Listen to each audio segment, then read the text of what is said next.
What's up, everybody? Welcome to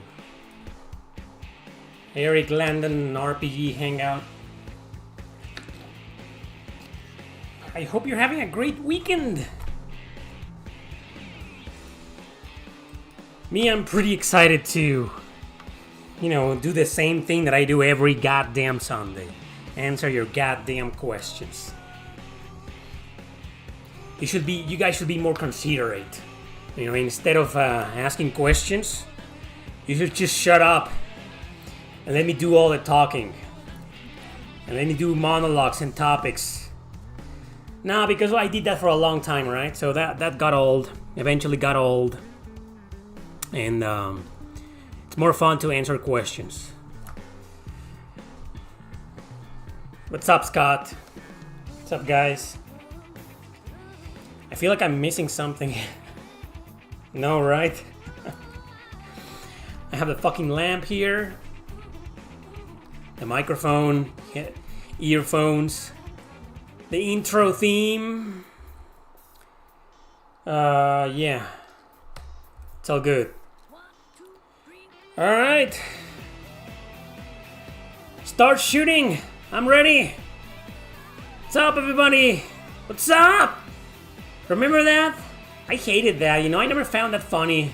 I watched the movie Scream,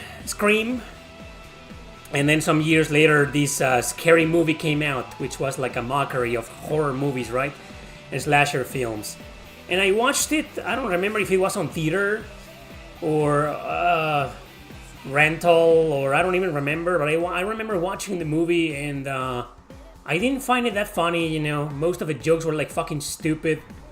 Like that dumb, really, really dumb American humor. Yeah, kind of incorrect, but kind of silly at the same time. I guess I've always been a bigger fan of cynical and dark humor, But yeah, it became really famous back in my day. Nowadays everybody says what's up and nobody remembers. But back then, like, a lot of people said what's up. And I also knew a lot of people who didn't want to say that. Because of that, then someone's gonna make the fucking joke of the movie. Like, what's that? I never found that funny. I was like, this is not funny. And then calling each other stoned or high. What's that? Like, what's so funny about that? I don't understand. Fucking stoner jokes, man. Sorry, I was never a stoner in my whole life. That was a fucking dumbass piece of shit. The movie, you'd think, I wish more movies were done today, or a movie like that wouldn't fly nowadays. It would be way too offensive, right? But still, I'm glad. I don't even know if the series is still going. I only watched the first movie. I never watched there's like 5 fucking movies, right? I only watched the first one. And, yeah, like 80% of the jokes and funny scenes were like, the kind of scenes that you're sitting watching the movie and you're like, huh? That's it. So yeah, I don't know if it was because it's very Americanized humor from the late 90s, early 2000s. But I don't know, I guess I was into some other type of humor back then. What a great opening monologue, right? Great! Thank you very much, Khalid.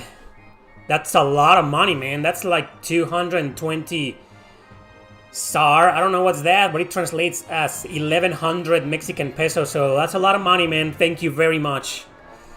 Appreciate it. What a monologue, right? Imagine you guys are here, right? Some of you are just arriving, but imagine the people who watch these Q&As later.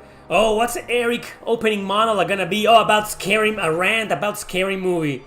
Great! Instead of saying, oh, he's gonna talk about the latest game or this RPG or this JRPG or something really interesting or something really funny. No. The first thing he's talking about is fucking a rant against Scary. He didn't like Scary Movie. This is what I subscribe to Eric Landon RPG. That to get rants about Scary Movie. Even the message is wrong. What message? It says, "Hello, Eric. Keep it up, man." The message isn't wrong. It's completely great. Hello to you too, buddy.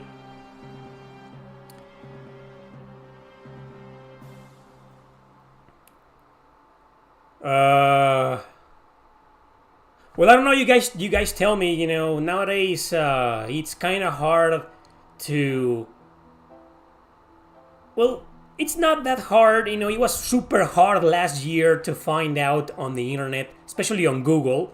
You know, if a game had woke bullshit or not. And but nowadays it's been easier.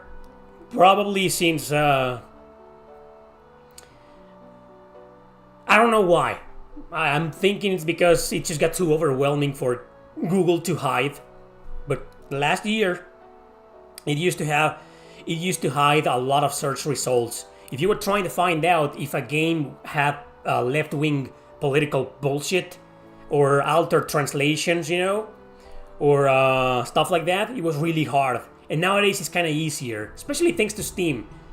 Like, for example, it was super fucking hard, and it still kind of is to find something about Xenoblade Chronicles X because it's not on Steam. But if something comes out on Steam, there's a lot of people on Steam that immediately point out, like, this game has this, and that. Fuck it, you know? And you're right, you know, from what I've read, I haven't seen anything about Expedition 33. In fact, I've seen people, you know, saying there's no woke bullshit, but it's only been a few days since it came out. People need to finish the game, and the people who usually point these issues out with the localization or translation or with the script itself, the story, the characters, you know, it usually takes them a little bit more time, right? So right now, I don't know. I'm still in the same mindset. To me, I've gotten used to the fact that it's just better to think negatively about everything nowadays. And then if it isn't, you know, then I'll play it, like the Suikoden remasters. The Suikoden remasters have no woke bullshit. Had some censorship, but it was like weird, you know. They removed the blood and the cigarettes. You know why? I mean, what? How is that offensive? I don't understand. So yeah, I played the Suikoden. I did a lot of research on the Suikoden remasters, and I ended up playing them and reviewing them. My review is there. I reviewed the Suikoden remasters. Also did the same thing with the Lunar remasters. I found out there was no censorship, but however, there was some woke bullshit in there. Some words that offend the wokies were altered. You know, like retard. So words like that, you know, they got altered. So I guess you could say, in a sense, the Lunar remasters did get some woke censorship bullshit, unfortunately, unlike Suikoden. But Expedition 33, I have no idea. If you guys say it isn't woke, okay, I'll take that into consideration, but we'll see.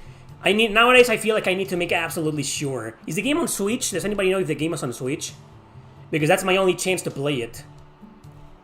I can't play PlayStation 4 games on my laptop. It's not on Switch, then I'm fucked.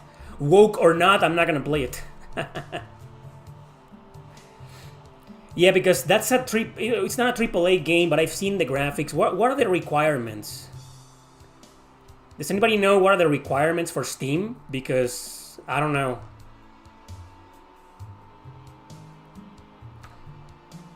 It's on PS5, right? Is it on Xbox too? What is it with my PS5? What are you talking about? Nothing. Oh, have you guys forgotten about my philosophy?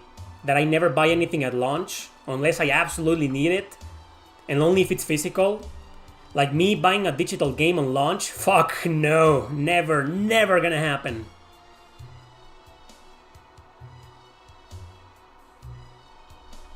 If I'm gonna play full price for a game, it's gotta be physical. Okay? So is that game physical?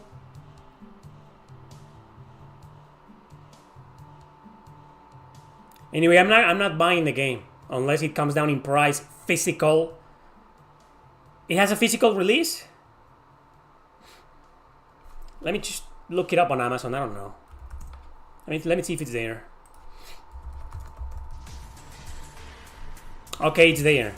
Yeah, obviously right now it's $65, so fuck no, I'm not playing. I'm not paying that, you know.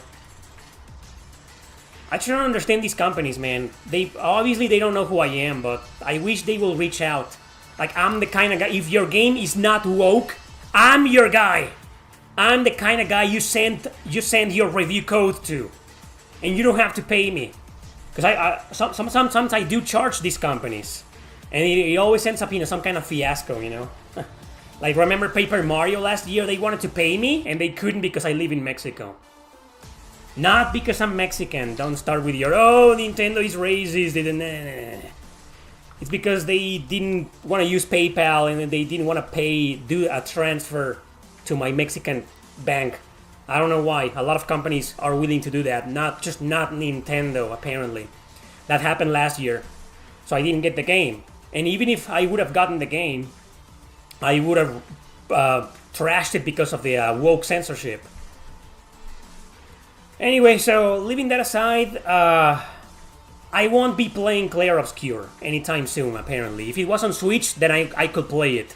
That's how I play the Suikoden remasters and the Lunar remasters, because I downloaded them, the ROM, and I played them, and then I reviewed them, right?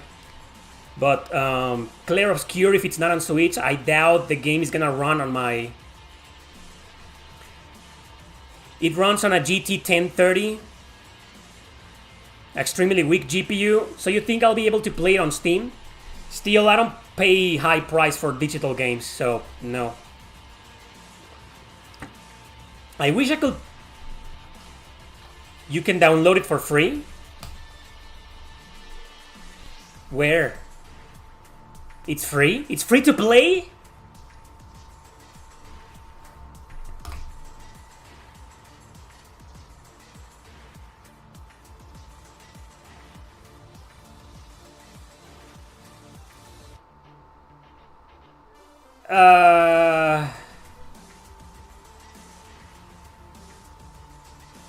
Anyway, I'm gonna move on to other questions because, I mean, I'm glad that you guys are enjoying Clair Obscur. I'm glad that that according to you guys, it isn't woke. Great. I'm still not playing it unless I can find a way to play it for free.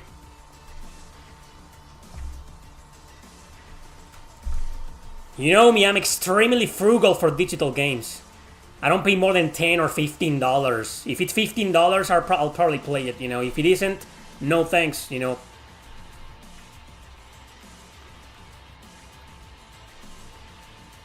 Anyway, have you tried Infinity Nikki? I don't play free-to-play games, Kevin King. You should already know that. I don't play free-to-play games or gacha games. I don't like them. I don't care if it's the best fucking game in the entire history of the world. I don't play free-to-play games or gacha games. I don't like them. Nothing against them, I just don't like them. Which version of Final Fantasy Tactics is better? I've heard that the PSP version is like the definitive edition. I've played a little bit of both, and I think the PSP version is better, right? But I'm not the biggest fan of the game. I never really gave it a third and final chance. Maybe somebody else can answer that question for you because I don't really know that much. People will always have an opinion, right? So I don't know.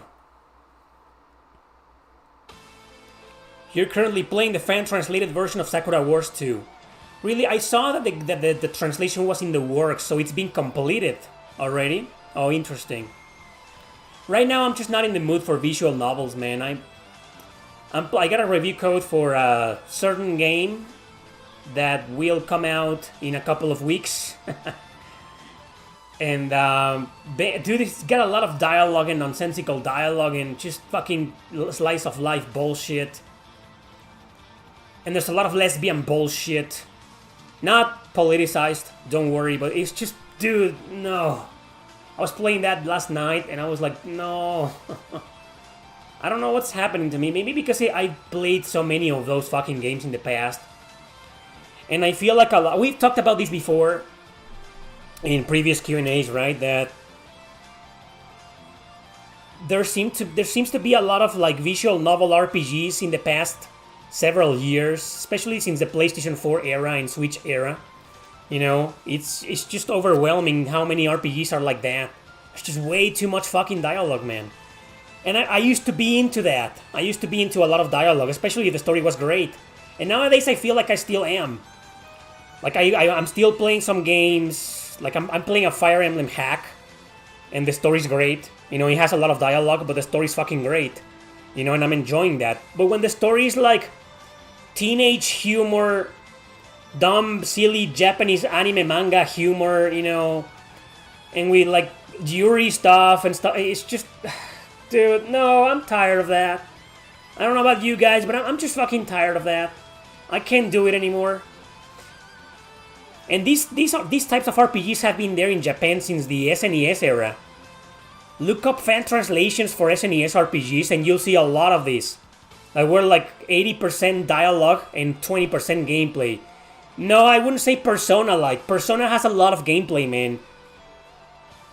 I mean like games like Sakura Wars, you know, or Uta Wareru Mono, or Dead End Request, or some of the compiled hard games, you know, stuff like that. It's like, dude, I can't. Either give me a fucking killer-ass story, like super good and well-mature, dark-written, you know? Or just give me gameplay, man. This is why I love the Izuna games, you know? I recently reviewed both games, Izuna 1 and 2 on the Nintendo DS. And I really like them because they do have dialogue and slice-of-life bullshit, but it's the bare minimum, you know? It's like 80% gameplay. Give me that. If you're gonna put like super dumbass shenanigans in your game, not for me. I don't know why. Could it be because I'm getting older? Because I'm nearly 40 years old and I can't relate anymore. You know, I think I stopped relating to that kind of humor years ago. But it's like I didn't mind it. And I was always looking for the comedy or the serious bits. You know, I was like, okay, they're talking about something really fucking stupid teenagers in Japan will talk about. I don't care. But then when the story got good, I was like really into it, right? Or some jokes were like really funny. But last night, this game was like... And because I probably will review it, I don't know, I have to pay attention to the story, you know, to see if there's anything censored or woke or stuff like that. But I was seriously just like this, you know? Like kind of like this.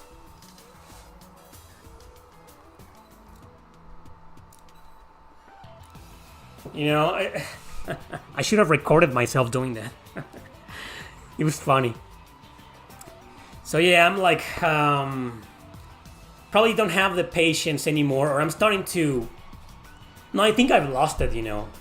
I'm not in a position to say I'm starting to lose patience for those types of games. No, it's like I already lost patience for it.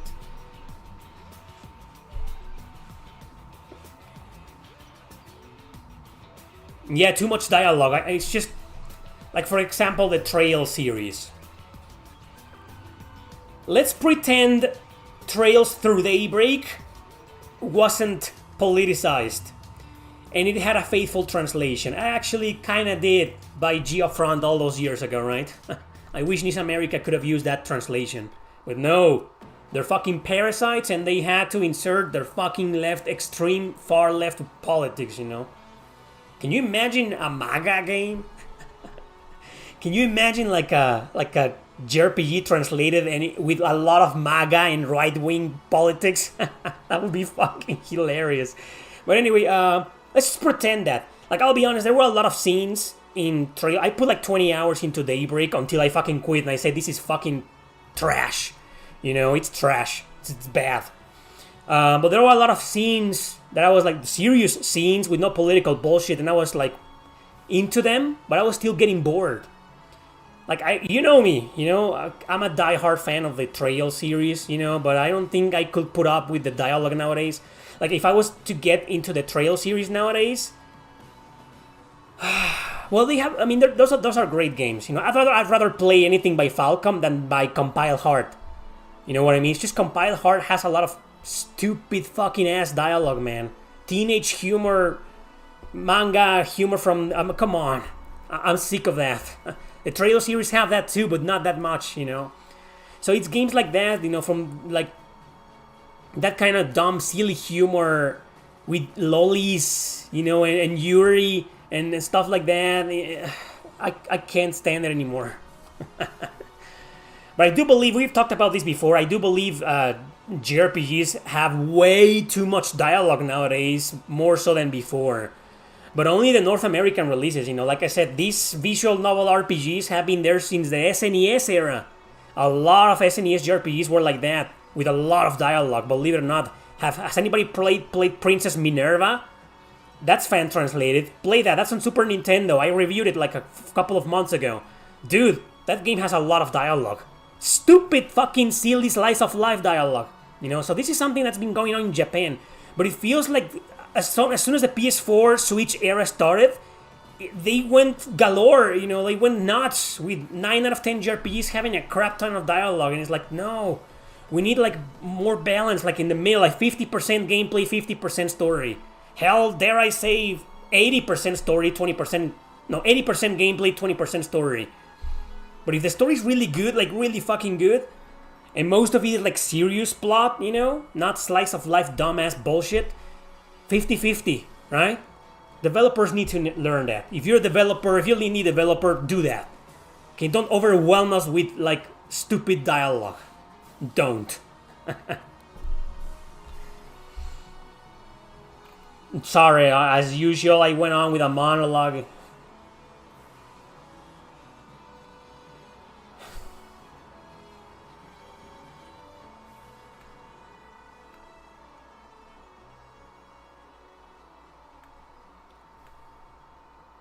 Oh, it's already sold 1 million copies? Oh, wow, so that game is a big deal, huh? That's great. Maybe turn-based games are actually selling more than action RPGs? I don't know. I don't think so. I think the biggest appeal of that game is that it's turn-based, right? I mean, that's cool and all, but... like, I don't know yet, man. I'm gonna have to play the game. Stupid hair. Sorry. From Philippines. What's up, Anthony? What kind of shit did they throw in it? Burnt perp. Are you asking what kind of shit they threw in the game that I'm playing right now? That I was playing last night? Since Nintendo is the only Japanese console company left, do you think the mainline JRPG games should be exclusive to Nintendo consoles from now on? No, I don't. Too much senseless dialogue, you forget the second the game is over. Yeah. Yeah, eventually, when I played Trails into Reverie, I got tired of that. I don't remember if I brought that up on the review, though. I reviewed Reverie 2 years ago, and I don't remember if I complained about that. I probably did. Neptunia games are your guilty pleasure. I can't stand those games. I can't. I don't think they're bad games. I just can't stand them, Do you have any thoughts about the recently released Breath of Fire 4 by GOG? Well, apparently it's some kind of like what Sony usually does with first-party games on their console. Like they just upscale the graphics, added some small quality of life features, and that's it, right?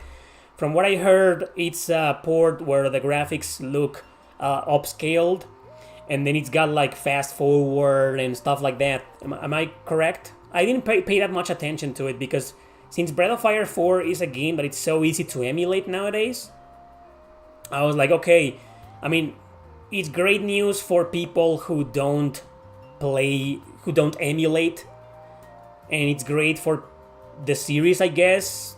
I don't think it means a revival or anything, and if it ever gets revived, Capcom is Crapcom nowadays. Super woke. So imagine a new Breath of Fire, man. Ooh, oh my god, I don't want that. But yeah, I guess for you Steam players who don't like emulation, good news for you. But did you know that you can play the game no problem? And you've been able to do so since like for 20 years? A potato computer from 1998 can play it no problem? I'm not cheating on it. It's good news, I'm not gonna say I'm happy because I don't really care, but I care about the fact that Capcom released it with some small quality of life features. That they didn't just port it like, oh, let's just release the game on Steam and that's it, do nothing. Well, they didn't do that. They upscaled the graphics a little bit and some quality of life features in there. So, it's cool. I hope they do the same with Breath of Fire 3, right? What's surprising is that I don't understand the reason why they released that game on Steam and not on consoles, right? Because maybe they want to remaster it on consoles, like do a proper remaster, maybe. I'm just speculating, okay?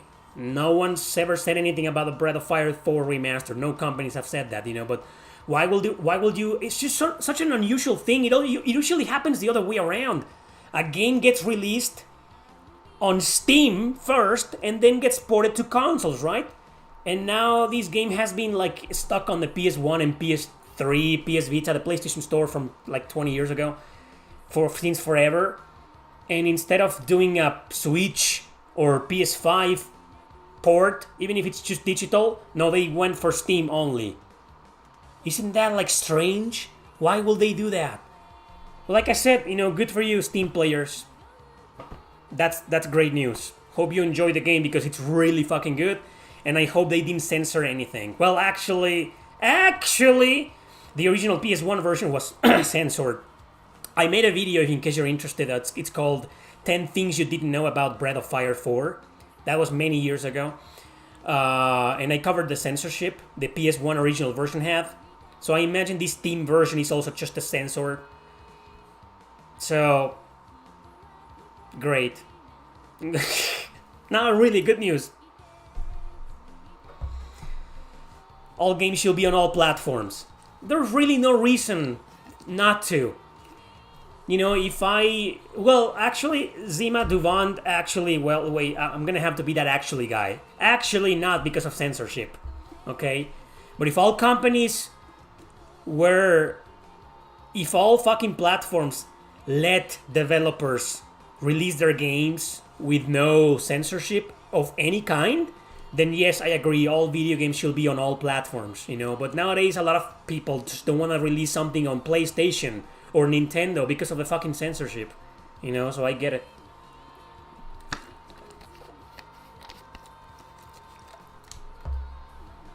Oh, Burned! Go to my second channel, man. I covered everything that was added in Trails Through Daybreak.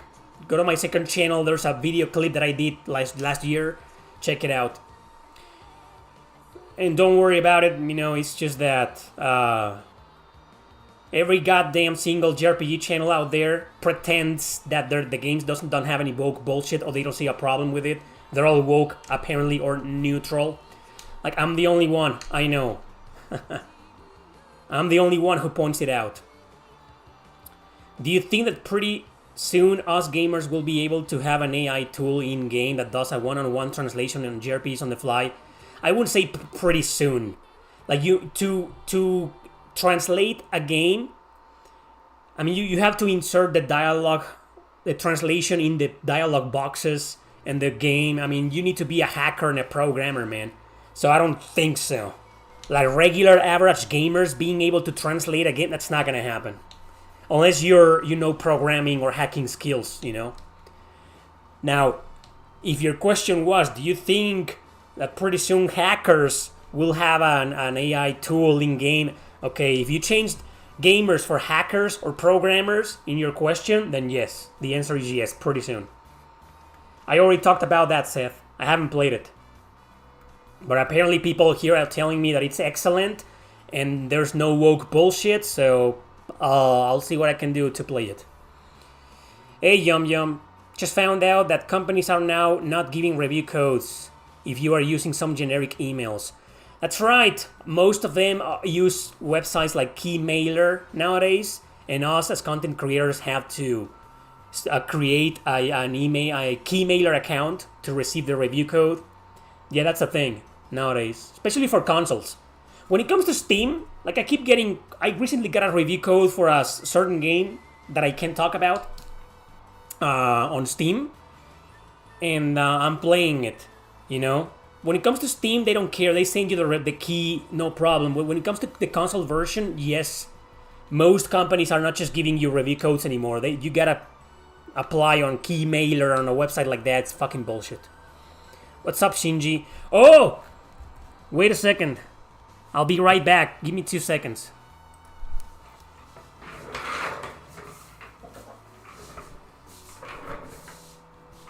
Okay, I'm back.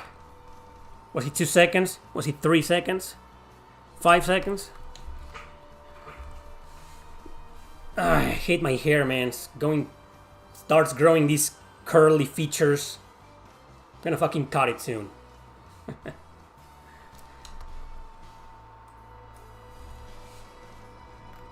Alright, so, don't get that game, Yum Yum. It's extremely woke and politicized from what I've heard. Don't buy that game. That's my recommendation. I'm not gonna stop you, and I'm not gonna give you any shit for it, but I don't think you should buy it. GOG works to preserve old games themselves. That's great.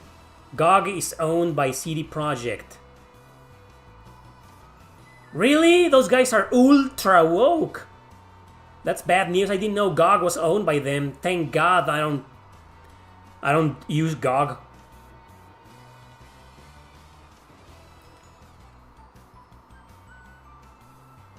Koba, I answered the question. Check the video out. It's in my second channel. I don't want to talk about it right now. You got my books? I hope you enjoy the books, JRPG Queen.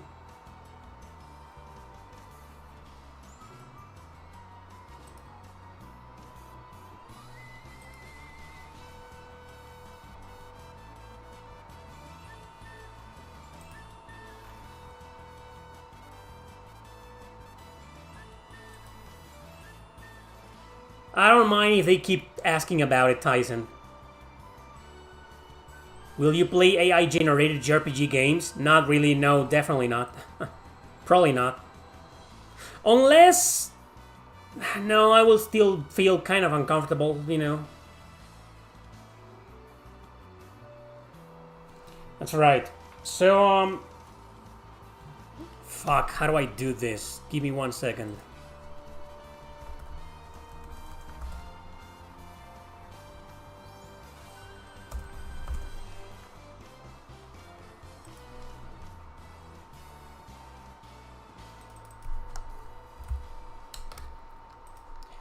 Thank you, Mr. Keith. Thanks a bunch. So I'm gonna add a link to the description right now. At the very bottom.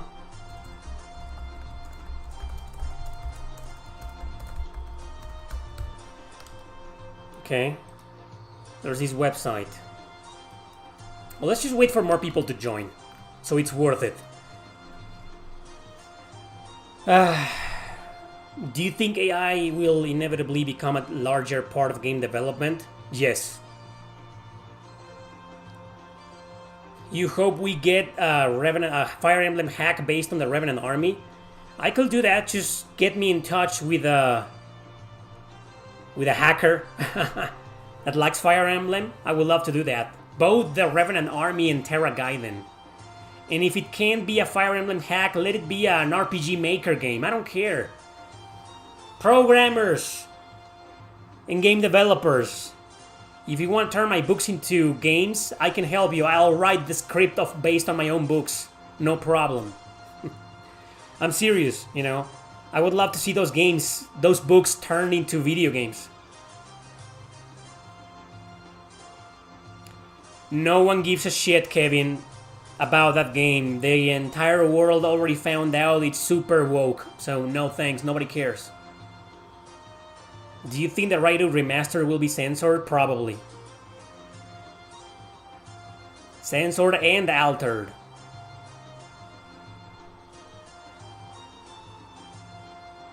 Gamberio? What's that?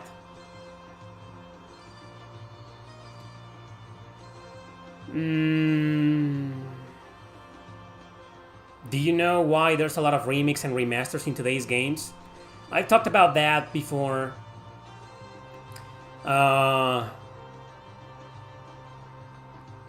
It's got a lot to do with two things. One, that video game developers and companies noticed a long time ago that a lot of gamers nowadays are very nostalgic for old games, and maybe they feel like they can capitalize on that. And the second reason is because this is a hypocritical way to fight emulation. So it's like, instead of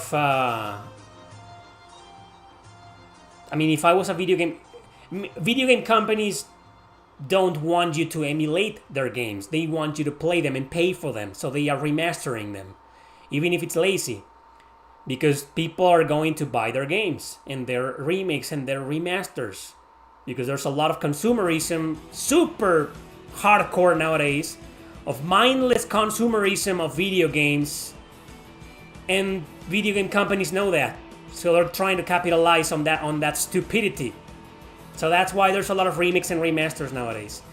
But you talk to them and they're like, oh, it's about preserving a game and it's about bringing it back for the fans. Yeah, that's fucking hypocrisy, and we all know that, you know. What these companies are doing is simply capitalizing on your nostalgia, you know, because you just don't want to emulate. Especially AAA developers, that's right. And also, that's a third reason. Too many remasters because game developers run out of ideas.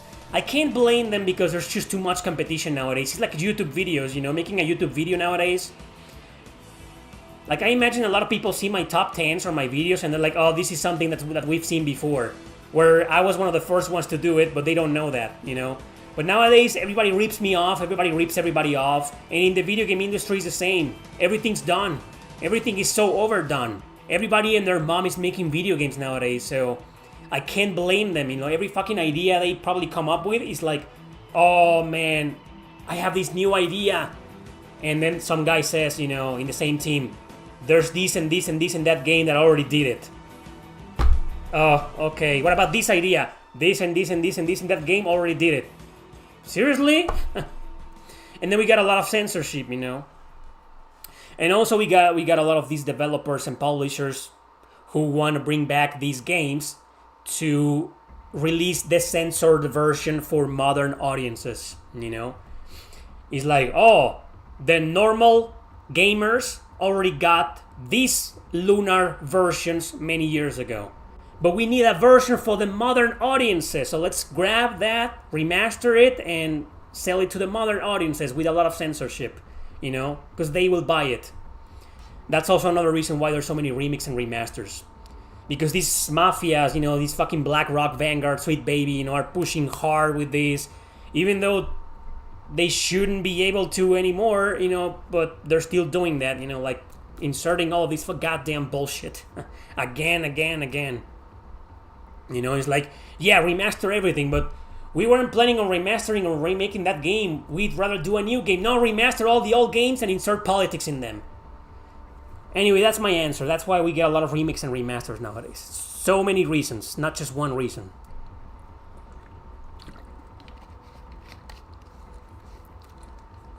Lunar is not remastered.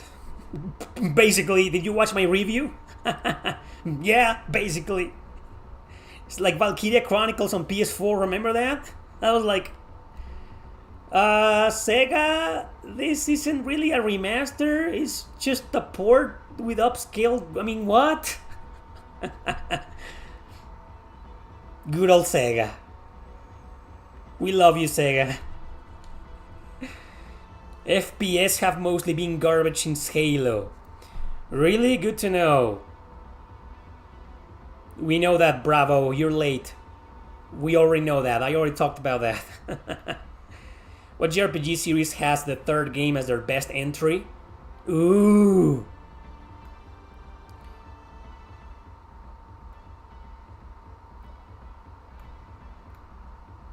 Anyway, so that's a really good question. Let me think. Well, I will say this. I know a lot of you will disagree with me, but Grandia 3. I don't care. Shin Megami Tensei 3. Exactly. Ooh. SMT 3, definitely. Yeah, Grandia 3. I don't give a shit. Breath of Fire 3. Wait, no. Breath of Fire 4 is better. I like Breath of Fire 4 more. Well, a lot of people will say Breath of Fire 3. is the best one in the series, right? Xenoblade 3. Yeah. I don't know. I still think the first Xenoblade is better in a lot of areas, but maybe, yeah, Xenosaga 3.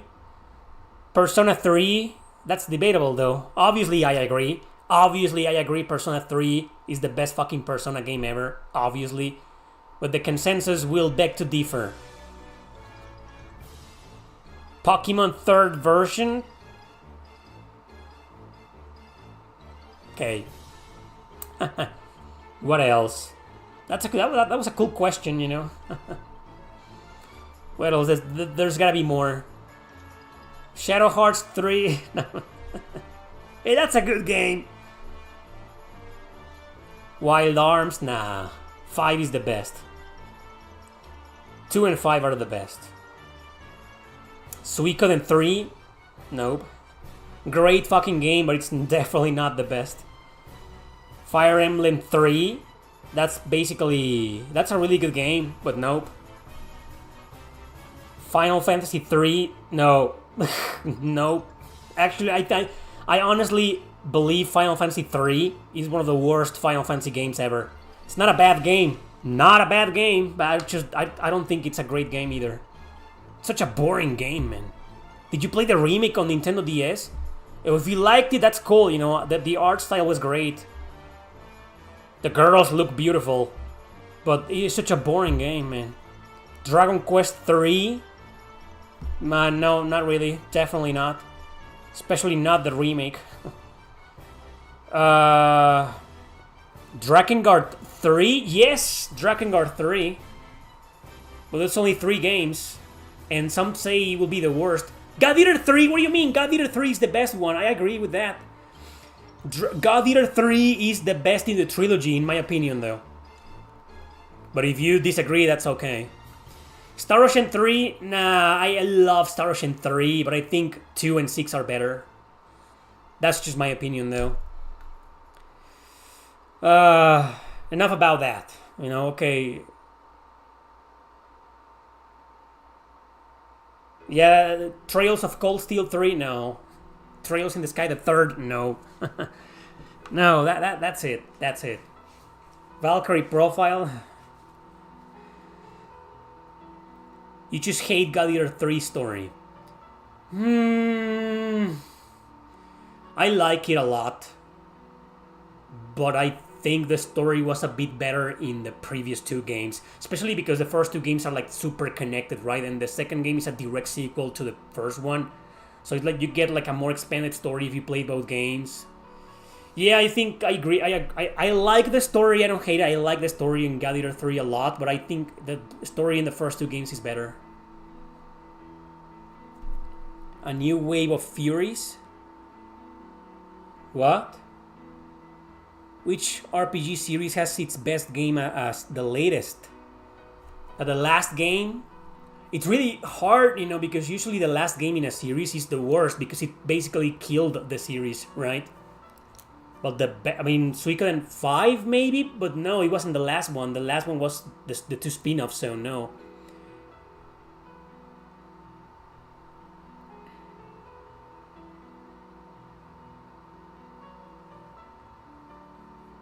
Freedom Wars? Yeah, the PS Vita version. Are the Xenoblade games and Xenosaga games in the same canon? Apparently not.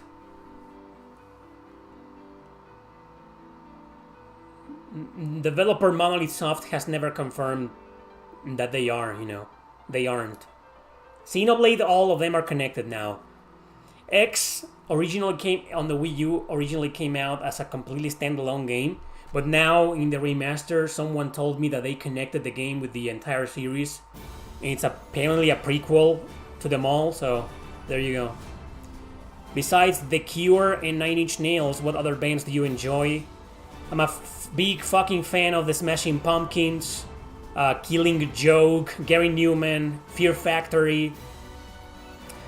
I could go on. The Gathering, I love The Gathering with Anneke. When The Gathering has had 3 singers. the first singer was a guy and he was like just doing growling and shit. And the second singer was Anneke. She's my favorite singer of all time. And then the new singer is great. I just couldn't get into it, you know. I just couldn't get into the band with the new singer. But she's great. But the Gathering with Anneke, that's great. There's a video that I did on my CD collection a long time ago on my second channel. With Tool, Dead Sea. I like some Kitty. I like some Cocteau Twins. Oh, I forgot the best one, Deftones. Wow. Deftones is nowadays my second favorite band of all time. I've been listening to Deftones since I was 15 years old. Huge fan of Deftones. I like Dark Moor. I like Hum. Been getting into more Hum lately. Trying to come back to Oasis. I've never been a fan of Oasis, but for some reason I've been listening to them a little bit more often. And I've known Oasis since I was a little kid, you know. Who doesn't know Oasis? Yeah, I have my CDs right here, you know, Alice in Chains, Sulfur, super unknown band, The Deadlights, Hocico, a great band. I love Hocico, Mexican band, Hocico. Anyway, that's a lot of bands.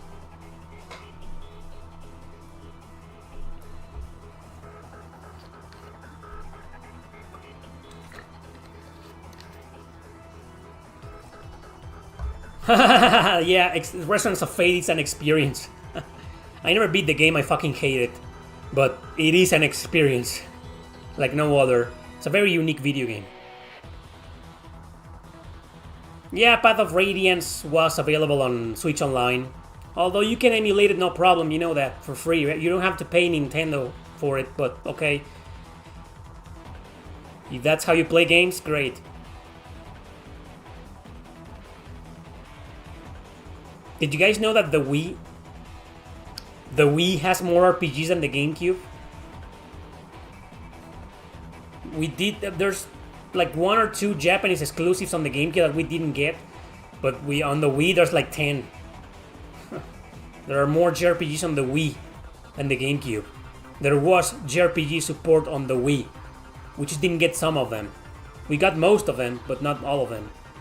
But yeah, those consoles were pretty poor, even in Japan, when it comes to JRPGs.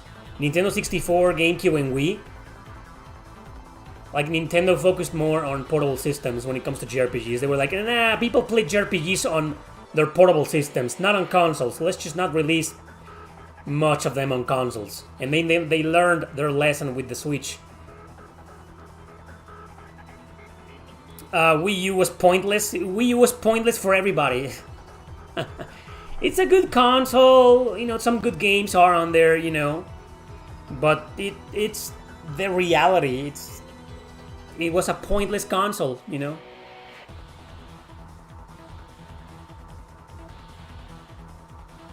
Before the Switch, do you think if the last entry of a JRPG series is a mobile or handheld, it kills the series? Yes, it does. It's usually the case. Shining Force, Arc of the Lab, Wild Arms. Virtual Boy.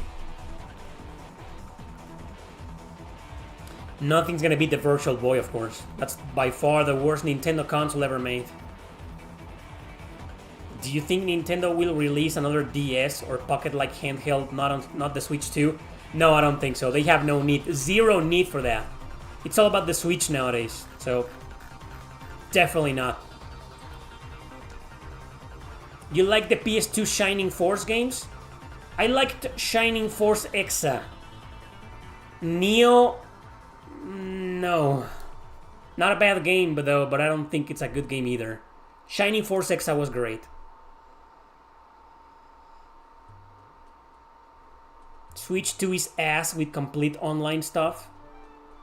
Okay. Why? What do you mean with complete online stuff?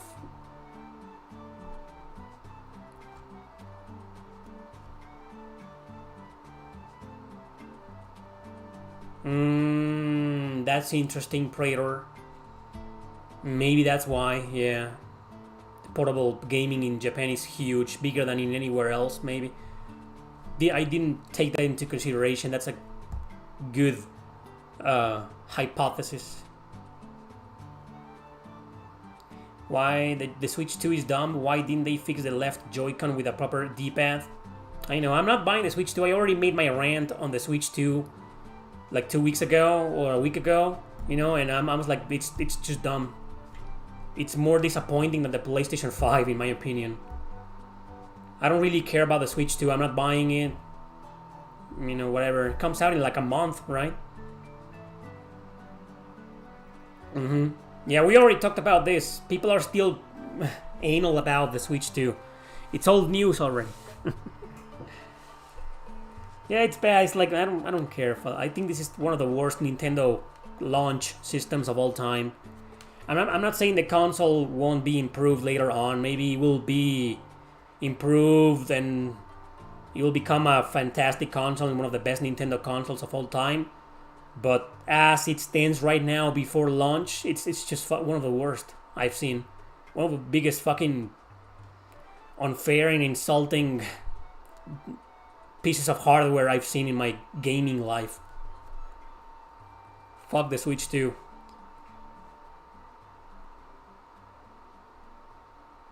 Yeah, I'm one of those.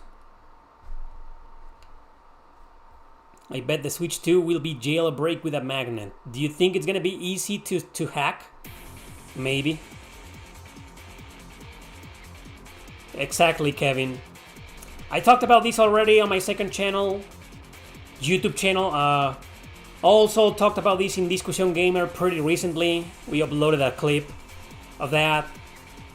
And like 9 out of 10 things that I have to say about the Switch 2 are negative.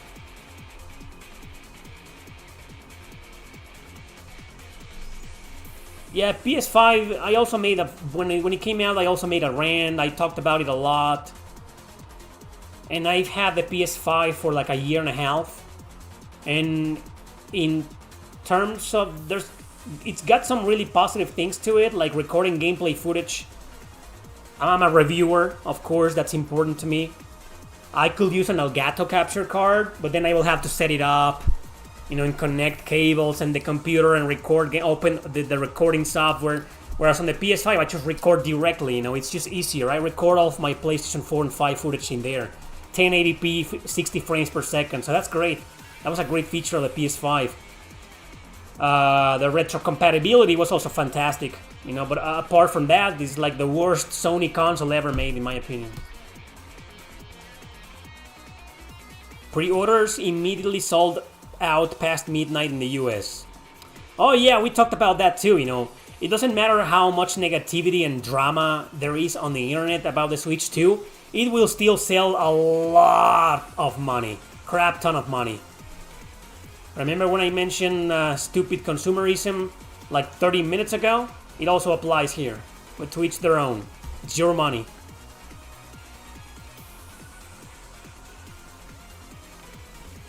Eventually there will be more games. Eventually it's gonna be inevitable.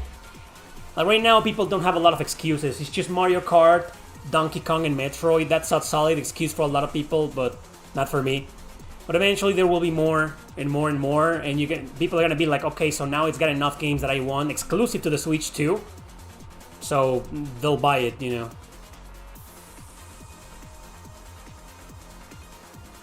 As always, Smiling Dog. What unique features would you want out of a Nintendo 4DS?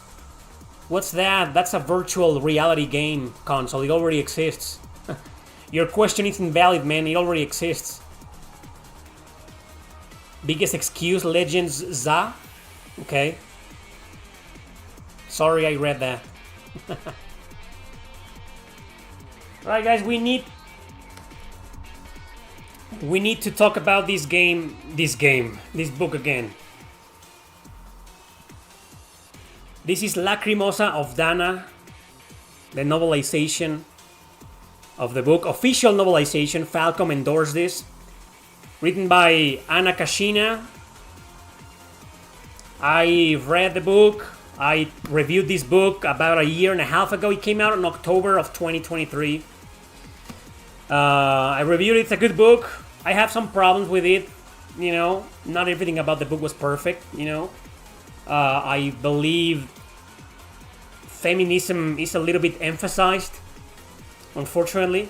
You know, but overall, it's very, very faithful to the game that a lot of you guys played and then I played. You know, it's told in a perspective of 3 points of view, which is Adol, Dana, and also Laxia. So, in case you didn't know, I have some news for you to share. This is getting an audiobook and a collector's edition as well.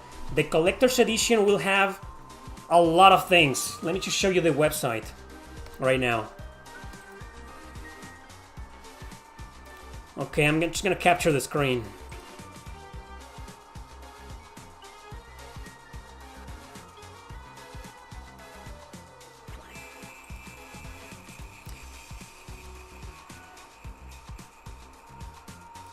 There you go. Alright, so let me show my damn face again. Make myself smaller.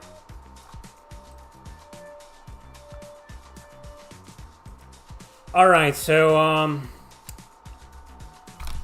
as you can see, here's the website. It's called East Books. I will leave a link to the description below, you know, in both of the clip on my second channel, or read right now on the Q&A live. You will find a link to this website in the description. So this is the East shop. Like the book is available, as you can see right here. It has like Castaway Tales hardcover. Castaway Tales are a bunch of like small stories. I haven't read this one, and I don't have an opinion on that. I have no idea about that one. Same with this Castaway Cookbook. They're $30 hardcover. They're available. I don't know anything about these two, but I've read this book, which is the original. It's right like below here. This is the hardcover edition. The one that I have, the publisher sent it to me. The hardcover edition is $35. There's a paperback regular edition for $20, and you can buy it right here, you know. But there's also an audiobook and the collector's edition. You know, this one is gonna have like the audiobook set. As you can see, it's gonna be like in an audiobook, in a Blu-ray disc or something. Is it Blu-ray? No, it's a CD. It's a CD, the audiobook. Okay. So the one that I want to highlight is this one, the special edition. The audiobook and the collector's edition you're seeing right now comes out, it says right here, available July 2025. And pre-orders are being accepted right now, limited to 2 per customer. Okay? It's gonna have everything. For $130 to $150, it's gonna have all of this. This collector's treasure chest style box, you know, word and pair of Tam tattoos, set of 3 double-sized bookmarks, this book, the Castaway Tales book, the Castaway Cookbook, the audiobook in a CD format. I have no fucking clue what this is. This is the canvas print by Austin, world famous artist. This is, I don't know. Okay, that is gonna have that. I'm assuming that's Adult Christine, but it looks not for me. That's all I'm gonna say. And this 7-inch bottle with authentic message from the video game. Oh, really? And some checklist cards. Alright, so there you go. So now, the audiobook. I've been listening to the audiobook. It isn't out yet. But here's my opinion on the audiobook. It's I forgot the name of 2 of the actors that narrate the book, because it's narrated by 3 people, 3 actors. This guy, 1 woman, and Kira Bogland. If you don't know Kira Bogland, she's most famous for voicing 2B in Nier Automata, but also she voices Laxia, you know? So let's just go to the audiobook here. Okay, here we go. So the audiobook is narrated by the critically acclaimed actors Luke R. Francis, Genevieve Swallow, and Kira Bogland. However, here's my problem with this. I've been listening to the audiobook for the past few days, and since the book is told through 3 points of views, Adol, Dana, and Laxia, what the actors did was take on the role of each. Like Luke reads all the parts where from Adol's point of view, Kira Buckland reads all the Laxia's points of view, and Genevieve voices all the Dana points of view. It's too bad that they couldn't get Brianna Knickerbocker, who is the original voice actress in English for Dana, but they got Genevieve here, Swallow. So, but here's my problem. That was good. That's interesting that some chapters are read by Luke, others by Kira, and others by Genevieve. That's cool. But here's my problem. All the dialogue during those chapters is read by every actor, which means if girls are talking, Luke here, a guy, reads their lines, and it's cringe. Like Dragon Well Publishing, I know you're gonna watch this little review. I didn't like that, and I'm pretty sure a lot of people are not gonna like that. They're gonna feel uncomfortable. I know there's nothing you can do at this point, but it would have been better for Luke to read all the male characters and Genevieve and Kira all the female characters, all of their dialogue. You know, because Kira Buckland voicing some of the guys, some of the...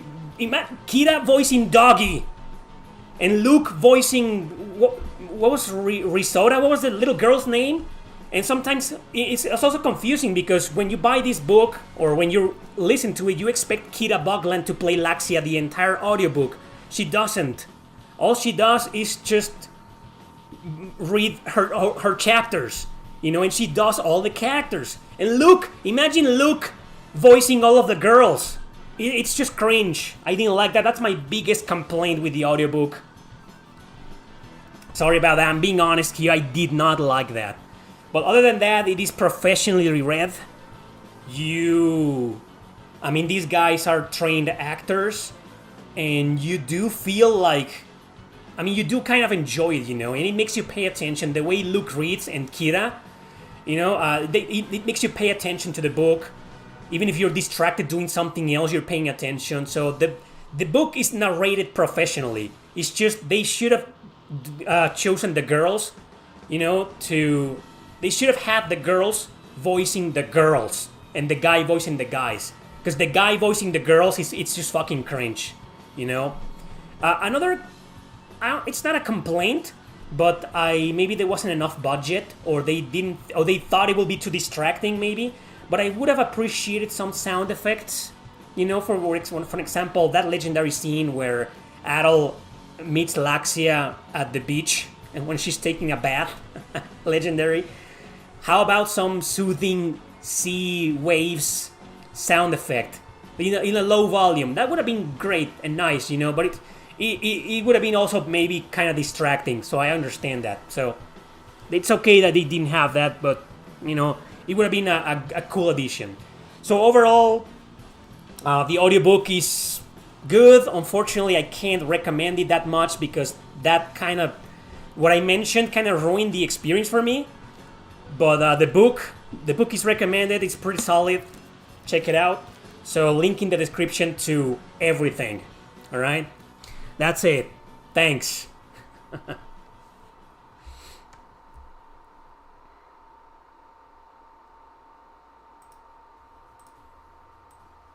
Okay, I'm back. My damn face is back. All right. Woo! So I probably missed a lot of your questions. Oh, Nemo Propaganda. Thanks a bunch, man. I already talked about that. I mentioned briefly that I didn't play it, but a lot of people are saying that it's fantastic and that it's got no woke bullshit. So I'll see. I do have plans to play it, but unfortunately, the physical version seems to be like expensive, and the digital versions are on sale, but not on my standards. You know how I feel about digital games. I don't pay more than $10 or $15 for digital games. So when the game goes on sale, I'll probably get it. So yeah, I do have plans to play it. I just gotta make 100% sure it's got no woke bullshit on it. Like 100%, not 12 hours percent. Okay? Once I make sure, I'll get it and I'll buy it. Thank you, by the way, for the donation, and thank you guys for saying that the game isn't woke. Sometimes you end up doing my job for me. But what do you expect me to do? Most companies don't send me review codes anymore. They should have reached out. Like I said before, I'm the guy. If your RPG has no woke bullshit, I'm the guy to send a review code to, you know? But no, they don't know who I am, and they don't give a shit.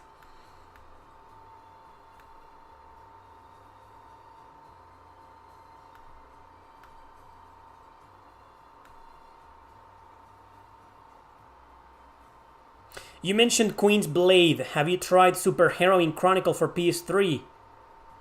I know that game. I know it's like a crossover, you know. It's got a lot of characters and shit. Is it fully fan translated? Because if it's not, I can't play it. But I know the game exists. That's all I know about it.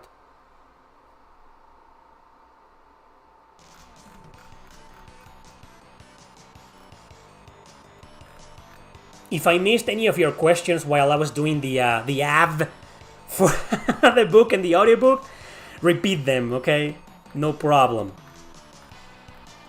Just one thing that I like to ask politely is that when I answer your question, pay attention, because sometimes you ask it again, I already answered it.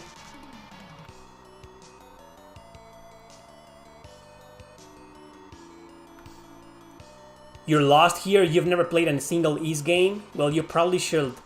If you don't know where to start with the Ys games, Mystery Kid, I did a video on that, where to start with the Ys games.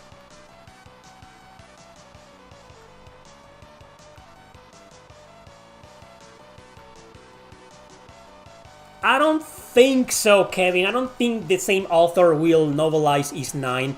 It wasn't as successful as 8. 8 was a huge deal, it's just super famous and popular. But it's the only Ys game in the series I feel it's got that level of popularity enough to earn or merit a novelization and an audiobook and stuff like that. I don't think that's the same is gonna happen for Ys 9.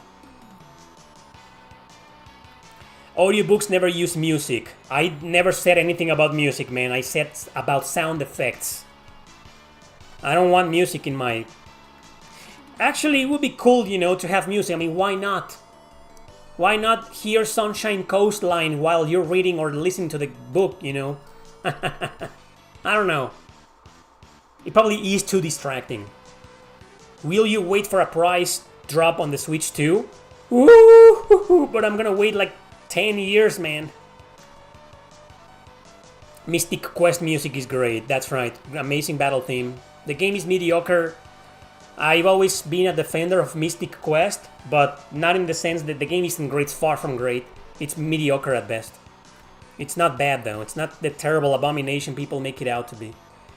A lot of people on the internet are extremely ignorant, man. The things they say online. When there's talk about the worst RPGs ever, the fucking games they mention, they're like, you are on paradise. Ignorance is bliss. You know? It's a blessing. Because none of these guys have played Draken, Tracia, Time and Eternity, Valhalla Knights, Arcana, Ys Strategy, Lunar Dragon Song. They haven't played that, so they go out there and say, oh, Mystic Quest is the worst RPG ever. You fucking ignorant piece of shit. Thank God you're that ignorant, you know? And you haven't played the really fucking bad ones. Like, remember, a long time ago, what was it, like 6 years ago? 7 years ago? I think it's been 7 years since I made a top 10 worst JRPGs of all time. And I remember in that video I put some games that aren't that bad, like Final Fantasy 13, which I admit, and I admitted back then, I only added that game as clickbait. It doesn't deserve to be there. The game is kinda bad, Final Fantasy 13, but it's nowhere near as bad as some of the 20 or 30 true worst JRPGs of all time. And then there's Final Fantasy X-2, which is, I fucking hate the game, but it's not a bad game, you know. I also put that game there because fuck that game, right?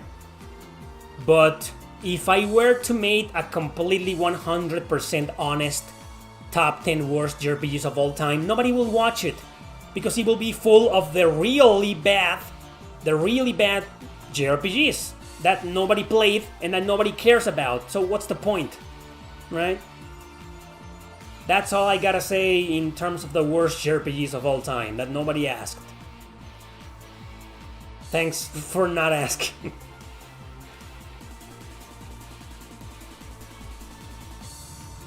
Oh, Juliana. Oh, I thought it was Juliana. Juliana. No. You don't know me, apparently. You must be new to this channel. I'm extremely frugal for consoles and digital games. For physical games, I'm not frugal. I buy them. I don't need to go that low. But when it comes to consoles and digital games, I'm extremely frugal. I'm not gonna pay more than $150 for the Switch 2. That's how frugal I am. And digital games, $10 max. $15 if I really need it for my videos, you know? And that video is gonna get a lot of views, or I'm gonna keep covering the game again and again because it's fucking awesome. No. $10 max.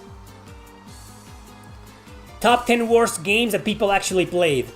Well, yeah, I kinda already did that 7 years ago, you know? I will have to put the popular games. They aren't really that bad. If I go out and say, number 1, Time and Eternity, which was also number 1 in that video from 7 years ago, because fuck that game. Number 2, Virtual Highlight. Nobody played that. Number 3, Tracia on Genesis. Nobody cares.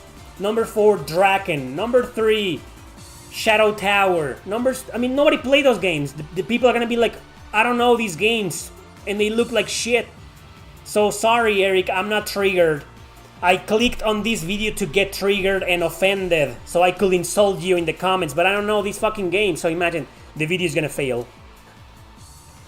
You need to trigger people. And even if you do nowadays, I feel like if you trigger people, they get offended, they don't watch the video, and your video also fails. So...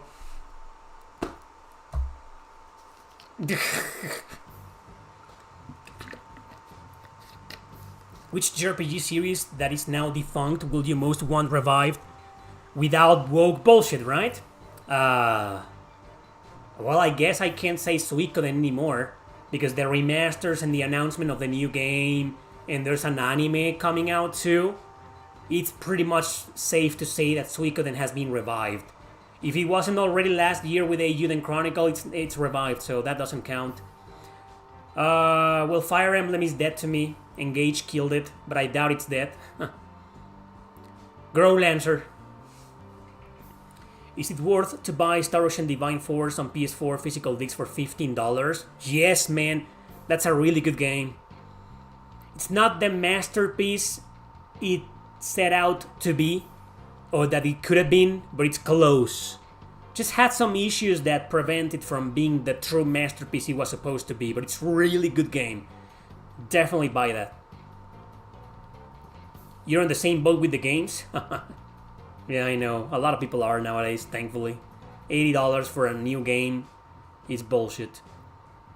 Also, that comes across as rage bait content in my opinion. I strongly disagree with that, AA. It's just honesty. People say anything. When you go out and criticize anything, people automatically counter with, oh, it's rage clickbait content, you know, rage bait content. No, it's just fucking me being honest. If I insult Final Fantasy X-2, it's not rage bait. I just fucking legitimately, honestly hate the fucking game. I'm not baiting anybody. But people are like that nowadays. Most people are like that. You know, they get so fucking offended that they feel like the best way to counter anything is like calling it rage bait. That's bullshit in my opinion. Yeah, I strongly disagree with you.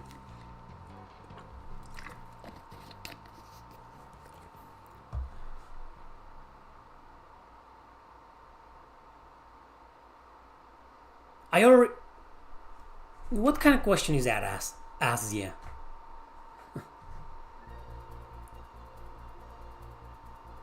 AVGN isn't rage bait. Do you play survival horror games? Not as much as I used to. The last one that I beat was Tormented Souls. It's getting a sequel this year. But Tormented Souls, the first game, amazing game, guys. That's a recommendation. If you like survival horror games, buy and play the first Tormented Souls. They're cheap nowadays. Any version you can find it for like $10, $20. It goes on sale digital very often for like $5. That's a strongly recommended survival horror game. Tormented Souls, great fucking game. That was the last survival horror game I played last year. And then I played A Plague Tale Requiem because I'm a big fan of Innocence, the first one that came out like 6, 7 years ago. Amazing game. Requiem was not as good because it feels like very unbalanced. But Requiem is like I don't know if it could be considered as a survival horror game. You don't fight monsters or spirits but it's pretty horrific what happens there. I guess it's kind of survival horror, right? It feels like a survival horror game to me, both of them. Tormented Souls, which console? Everything, man. It's on PS5, PS4, Switch, Xbox, Steam. It's everywhere. You did, Victor. You missed it.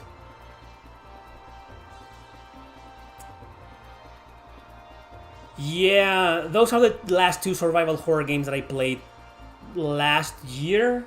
Was it last year? Or 2 years ago? I don't remember.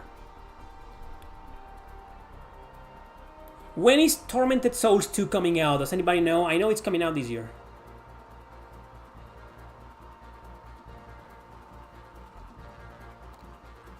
That's really bizarre. Night Terror is usually the other way around. You go out there and trash Final Fantasy 16 and the Reddit hates you. I didn't know the opposite event was possible.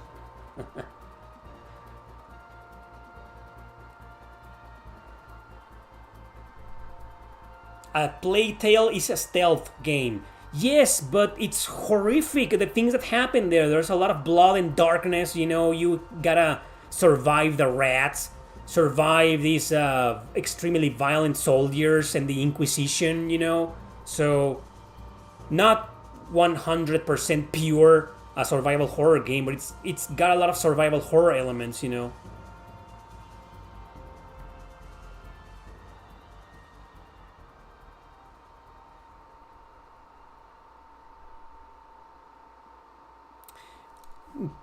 Can we talk about when people ages, it becomes more mind-closed in video games? I don't know about that. I've had a pretty interesting gaming life. For my entire childhood and teenagehood, I played a lot of genres. I played everything. Since really little, I couldn't get into first-person shooters though, or certain genres, sports, But I played a lot of genres. And then I got into RPGs, and yeah, I started getting more and more into RPGs that I stopped playing other video game genres for a long time. But then I came back. Then I was like, man, I really want to play that game and this other game from this genre, this platformer, this side-scroller, this horror game, and stuff like that. So I came back. So for the past, I'd say 6 years or so, I kind of opened up to other video game genres as well a lot. So, but I don't know. Does anybody agree with that? Do you guys feel like you only play RPGs or just one video game genre nowadays? Because for the past 5 years or 6 years, it's had the exact opposite on me. Like now I play most games.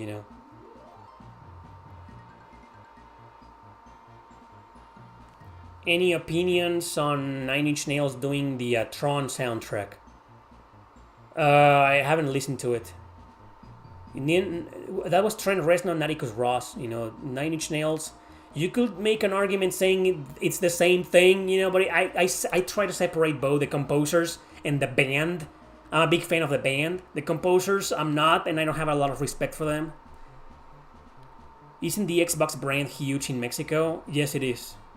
Well, it used to be. Nowadays, everything is famous. PlayStation and Nintendo are just as famous and super huge, man. All video game brands are huge here nowadays. All of them. You can't get into fighting games at all.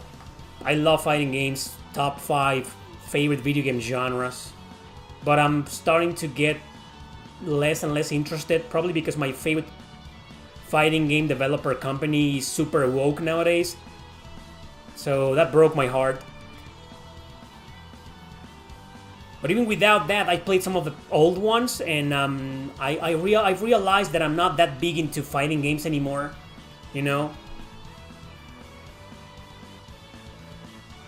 If you ask me right now, what is my second favorite video game genre? Obviously the first one is RPGs. I couldn't answer. For a long time it used to be fighting games. But nowadays I couldn't answer, you know? I'm like, I don't know.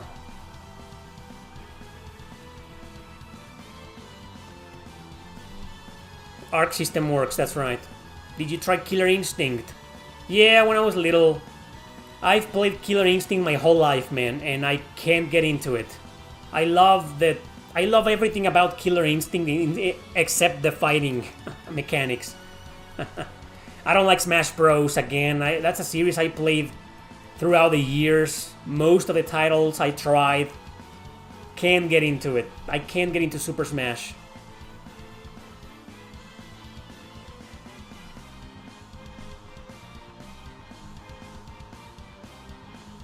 The fighting game community is so cooked. What do you mean cooked? As in there's just a lot of people? Or it's bad? Speaking of a Plague Tale, have you played Tales of Iron? No.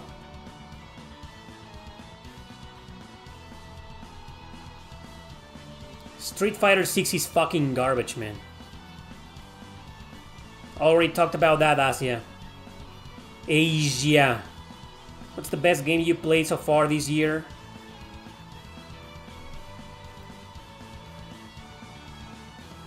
I played a lot this year already. I don't know. I'm really enjoying this Fire Emblem hack, Vision Quest.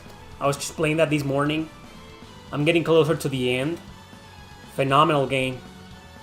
But leaving hacks aside, regular games.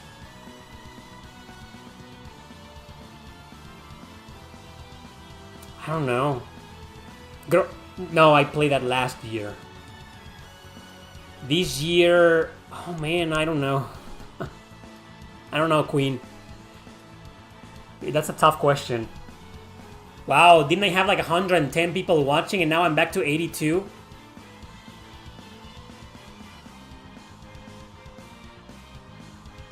$78 now. Jesus.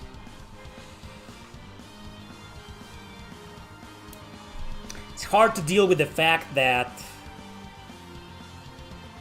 the people are such snowflakes nowadays. They can't take it, they're sick of people bitching about politics. Can't blame you. I can't blame them, but when politics ruin your life. Yeah, I can't answer that question. I don't know which is the best game I've played this year so far. I've played a lot. Couldn't tell you.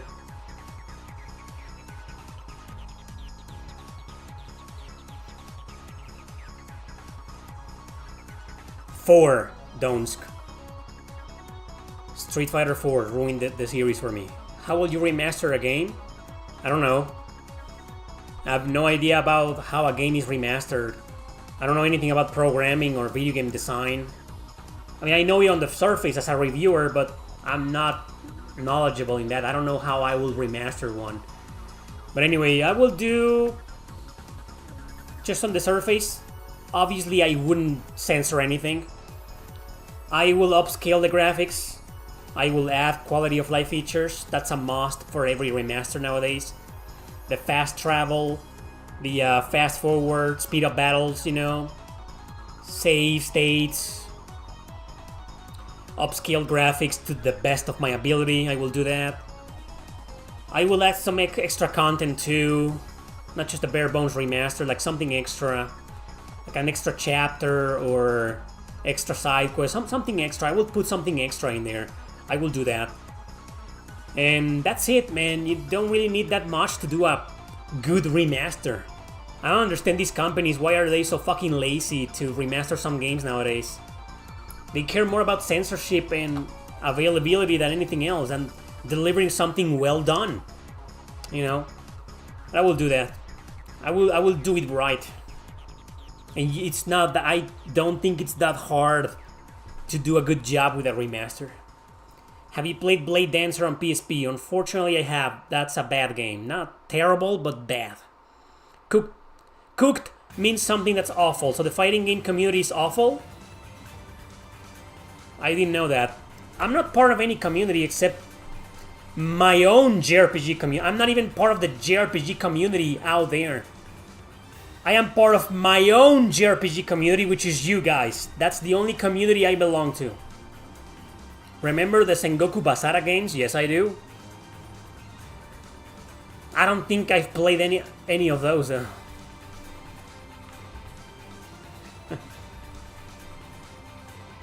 You will take emulation and ports over remasters. I'm saying I will emulate everything instead of remasters. Hey Michael P, what's up? Take care, you too.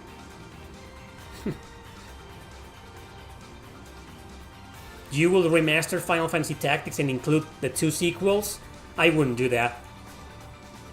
I will capitalize on all 3.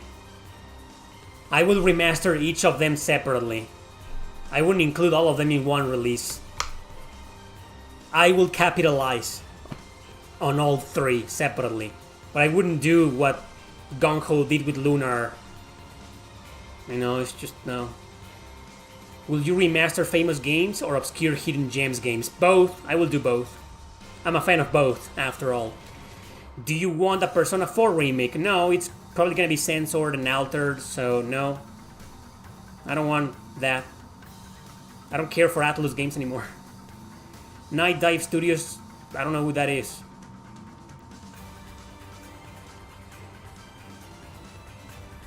I don't know yet about Switch 2 game prices here in Mexico. Since I don't care about the Switch 2, I don't know. Never realized how many only in Japan RPGs were on the Dreamcast. There aren't that many, just a bunch. That's a console we didn't get most Dreamcast JRPGs. I hope more fan translations are done in the future.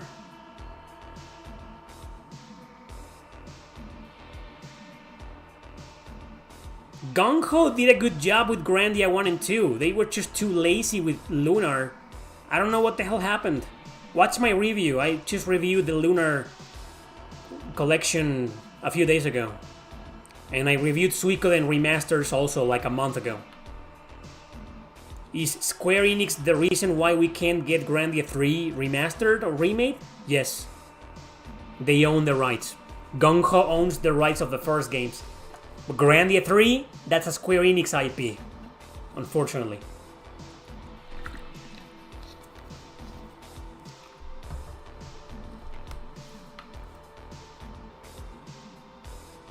How much have your favorites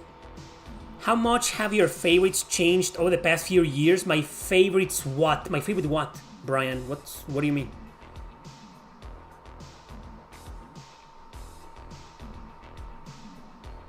And what are my favorite Dragon Quest games? 8 and 11.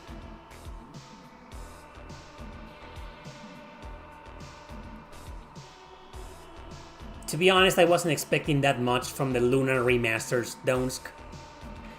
If I sound disappointed, it's because I was disappointed, but you're exaggerating. I wasn't expecting that much. I think I'm a bit more disappointed with the Xenoblade Chronicles X remaster. So how much has my list changed on my favorite JRPGs? Not much. Go to my blog right now and my favorites are still the same ones, like Chrono Cross, Valkyrie Profile 2, Grow Lancer 5, Suikoden 5, Fire Emblem Path of Radiance, Fire Emblem Blazing Blade, Devil Survivor, Persona 3 original version. I don't think it's changed that much in several years, you know. Like, I haven't played a single game in the past, say, 10 years that has made it to the top 10. That same top 10 that I have right now in my blog, that's the same for the past 10 years, you know. Games that get close were like Nier, the original Nier. That's pretty damn close. It's top 15, definitely. Maybe the Ys games, Ys 8 and 9, but you know. Odin Sphere Leaf First Year. Odin Sphere, man. That's Odin. The Odin Sphere remaster is the best remaster ever made, in my opinion, ever by far. Far surpasses a lot of remasters out there. A lot of the best ones. Odin Sphere Leaf Thrasir, fucking name. That's the best remaster ever made. So that game wasn't in my top 10 before. That's the only change. But the others, like Devil Survivor, like Fire Emblem, you know, that's been my top 10, you know, so. I already answered that question, Brian. 10 times today. I am the Grow Lancer ambassador. Do you feel I am? Nobody seems to talk about that series but me, right? Maybe they talked about them in a video or two, but I'm the one that keeps coming back to them and recommending them again and again. Is there a JRPG with Mexican vibes? Yeah, there's a couple of them. Off the top of my head, there's this NES game by Falcom that takes place in the Mexican pyramids. It's called Tombs and Treasure. It's more of a point-and-click game, though. Not like a traditional RPG. There aren't many. Which has more of your favorite games, PSP or PS Vita? Good. I guess I should say PS Vita, you know. Odin Sphere is there after all. Ys 8 is there. The Trail series is there, you know. Anyway, yeah, PS Vita. Though I like the PSP more. Wild Arms has... yeah. Wild Arms is more inspired by the Wild Wild West in the United States of America, though, not in Mexico. But it's pretty similar. What about Octopath Traveler? No, it's not in my top 10. Octopath Traveler 1 and 2 are not in my top 10.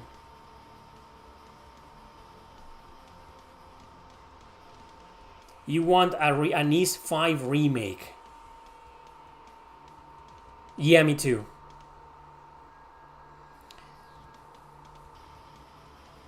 Are the versions of Odin Sphere on PS3, 4, and Vita the same? Content-wise? Yes. Exactly the same. No difference.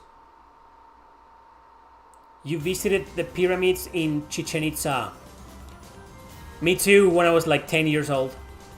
DS or 3DS? 3DS. I like the 3DS more. It's retro compatible. It's got a better catalog of games. Console feels better to play there.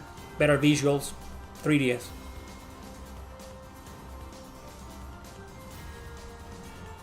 Have you ever thought of doing tips and tricks videos for your favorite games? I think I kinda did something similar in top 10s. I remember doing giving some tips on the Chrono Cross battle system. Same with Valkyrie Profile 2. I don't think I'll ever do that though. It's not the type of content that I'm interested in doing. Don't you have a PS5? Yes, I do. It's there. You don't see it oscillating? That's my PlayStation 5. It's a special edition they gave only to video game reviewers. That's my PlayStation 5. You put the disc on the top and it starts oscillating, you know. That's my PlayStation 5, man. You can also see the box up over there. Do you think the 3DS was the best 8th generation console? In portable systems or all systems? You hope Vanillaware makes a Mandragora game in Dragon's Crown art style. Would you care to explain to us what the hell is a Mandragora game? That was a completely random comment, man. Okay, all consoles. No, I don't think the 3DS was the best 8th generation console. So the 8th generation was PlayStation 3, you know, those. No, I don't think it was. It's one of the best, though. But I just like the PlayStation 3 a lot. Do you think Koji Kondo is on par with Yasunori Mitsuda, Uematsu, or Falcom? Who is Koji Kondo? Remind me. Give me some games he's done. The name sounds familiar, but I don't know.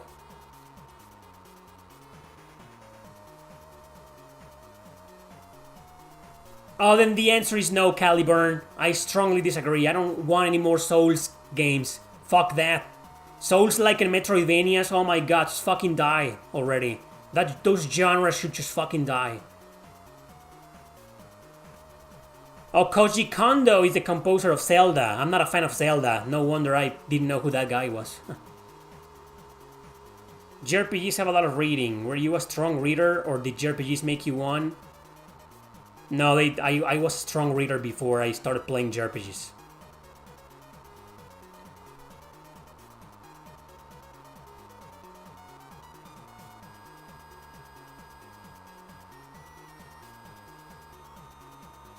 What the hell is this music? Power Quest, oh. That's an okay game. It's not that good. I like some Souls, like I just talked about one. You know, I talked about AI Limit. It was like a week ago. Top 10 incredibly overlooked JRPGs Part 2. I talked about AI Limit, you know. But I'm tired of the genre, there's just so many. What inspired you to become an author? Probably because I have a lot of imagination and I love creating characters and developing stories in my head. Probably that's why I just needed to put all the shit that's in here, I needed to put it somewhere. And writing was the easiest and fastest way to do so, and the most free way to do it. That my own head inspired me to become an author. And I guess there was some inspiration later on by other authors, video games, movies, you know. Any JRPGs you recommend for the Game Boy Color? Well, you got the Dragon Quest remakes, which are decent, you know. Power Quest is alright, but it's not that great. It gets boring after a while. The Game Boy Color was never my cup of tea, you know. There aren't that many JRPGs that I can recommend. Lufia, the Lufia game is good, it's decent. Lufia, what was the name? Lufia the Legend Returns. Yeah, that's a good one, you know. Hey Sanjeev, thanks a bunch for that super chat. Is Labyrinth of Galeria good? Unfortunately, I haven't played it. I played the first one, Labyrinth of Refrain. Not my cup of tea, to be honest. Although I will say that Labyrinth of Refrain is one of the dungeon crawlers that I've played in my life that I put more hours into. And I'm not a fan of the genre, you know, but Labyrinth of Refrain is a good game. It's got some plot twist near the end that kind of ruins the game, though. But it's a good game. Labyrinth of Galeria, I haven't played it. Sorry, I couldn't help you, man.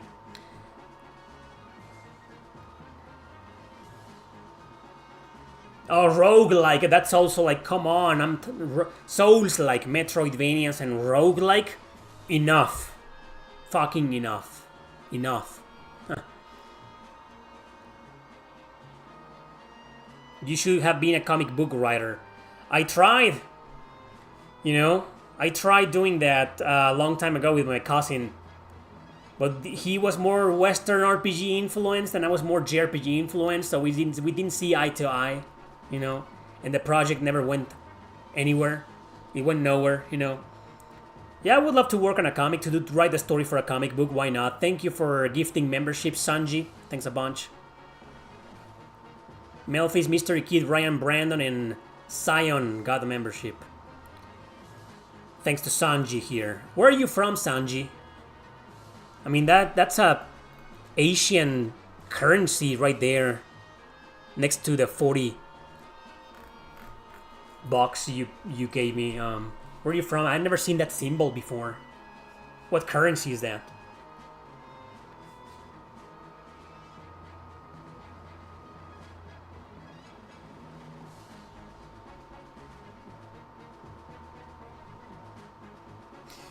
I'm not really a fan of R-Type. I play the original R-Type games.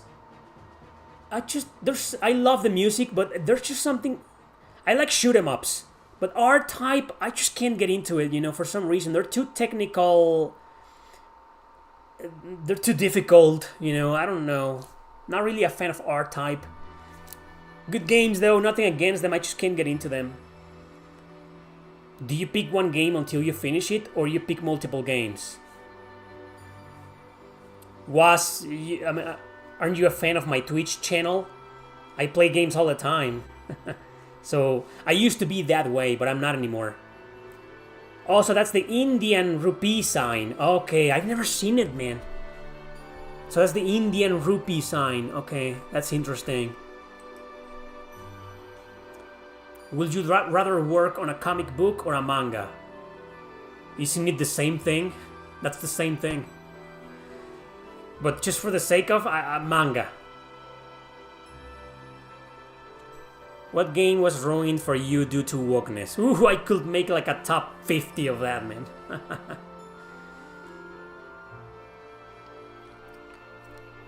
I want to make that video, I'm just really unsure. I'm certain it's a video that's gonna make me lose a lot of subscribers, and YouTube is gonna make goddamn sure it fails miserably. Top 10 games JRPGs ruined by wokeness or DEI.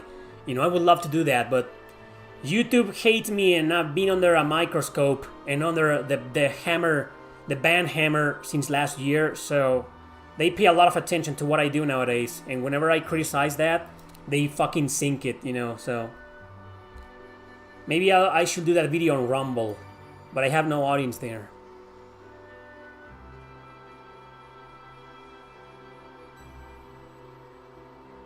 I'm not a Souls-like fan, I just liked AI Limit and Code Vein, that's it.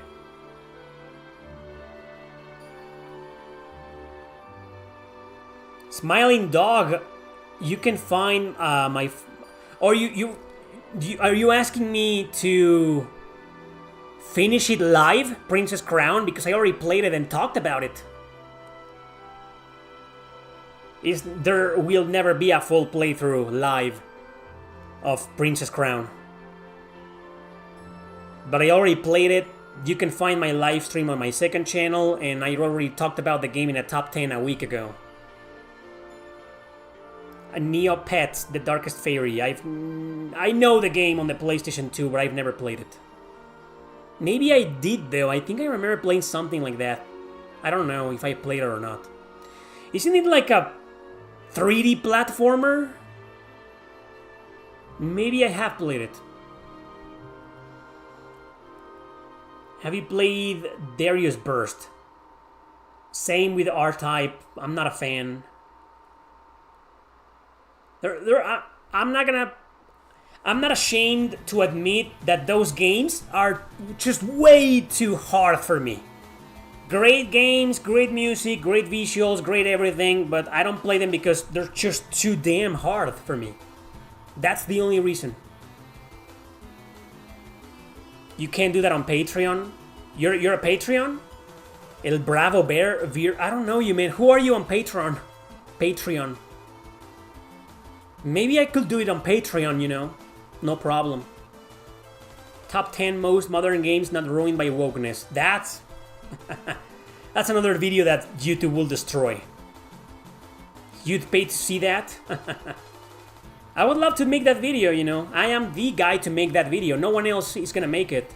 All of the JRPG channels are woke or neutral, which is woke, basically.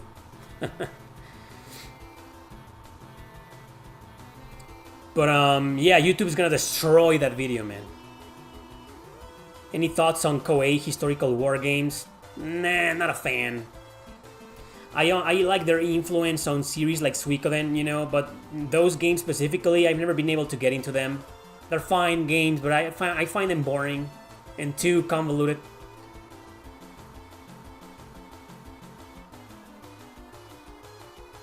Oh, I will finish Princess Crown, Smiling Dog, just not live. I don't do full playthroughs anymore. You want a Guacamelee RPG? Really? Neutral equals cowards, half of the time. I'd say most of the time. But it's not just that. I really do believe some people are in like an impossible situation. Or like a really, really tough spot,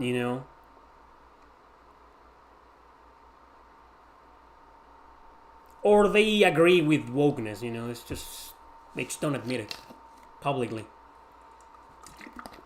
They would rather not take sides publicly. Have you played any Record of Lodoss War game? The Dreamcast one, it's not that great. It's called Access Media or Toxic Positivity. The so-called neutrality? Maybe.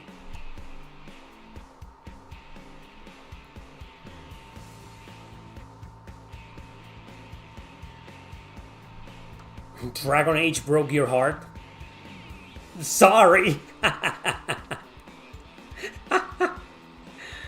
shouldn't laugh. Like 505 games broke my heart with Eiyuden Chronicle. I still love the Eiyuden Chronicle, but it's a woke game. More like a woke translation, But Marisa being one of the main characters, that was like... I talked about this before, I don't want to get into that. Did the ending of Klonoa make you cry like it made me? I've never finished Klonoa. Believe it or not. I love the games, but I've never finished them. No, they aren't immune to that, Sam. Especially not nowadays. It's getting worse. Alright, Khalid, I already talked about that. Don't worry, I'll play it at some point.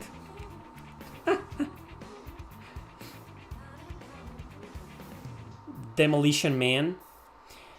Isn't that with Sylvester Stallone? I haven't seen that movie in a million years. Yasuke Simulator, the best Assassin's Creed game ever. What's your favorite Soul Calibur game? 4. I'm not a big fan of Soul Calibur though. I play them mostly because of the fan service. I'm not gonna lie. But I'm not a fan of 3D fighters. I like 2D fighters. 3D fighters, not much. But I like Soul Calibur because it has excellent fan service. And 4 is my favorite. Do you think the new Grand Theft Auto will get the woke treatment in some way?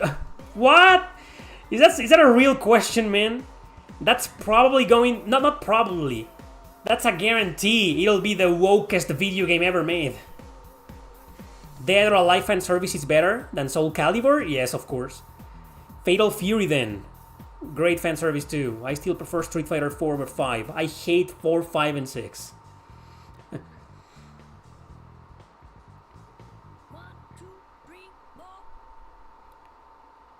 The Lord of the Rings tactical game is a good... Yeah, I've never played that one. It's on the Game Boy Advance. I played the Lord of the Rings tactics games on PSP. The first one. It was alright. I never finished it though. I never made it far. I think I got stuck in a battle and rage quit. That was ages ago though. I would like to play the Lord of the Rings tactical RPGs again. The PSP ones. I've never played the Game Boy Advance one. Fact, I didn't even know there was a tactics Lord of the Rings games on the Game Boy Advance. I know the PSP games. And the real-time strategy games on Xbox 360 and PlayStation 3, maybe? Dragon Quest Builders, I've never played them. Oh, The Boys is trash, man.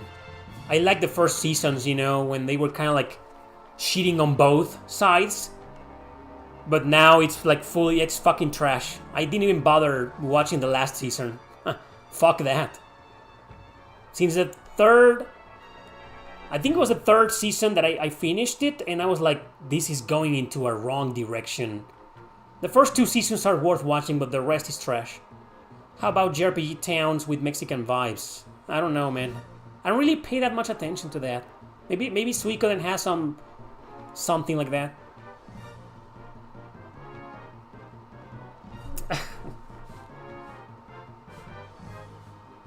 I almost blocked you, man. Don't say shit like that in my chat, Jonathan. Don't be that guy. Oh, JRPGs have always been woke. Nothing to see here.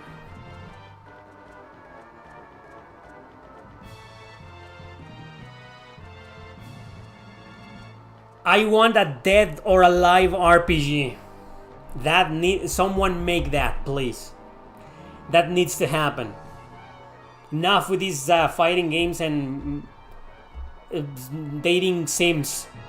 I want an RPG, a dead or alive RPG. Can we just admit it's fucking over? It is fucking over. Did you play Fuga Melodies of Steel? Yeah, both of them. Love them. Great games. I'm anticipating the third one. But it's not by the same director who made the first 2 games, so I don't know how different it's gonna be. I've seen the trailer though. We'll see. You go to Mexico in Shadow Hearts 3? Really? I beat Shadow Hearts 3 like 12 years ago? I know there's a Mexican character in there. The mariachi guy? What was his name? Ricardo? What was the guy's name though?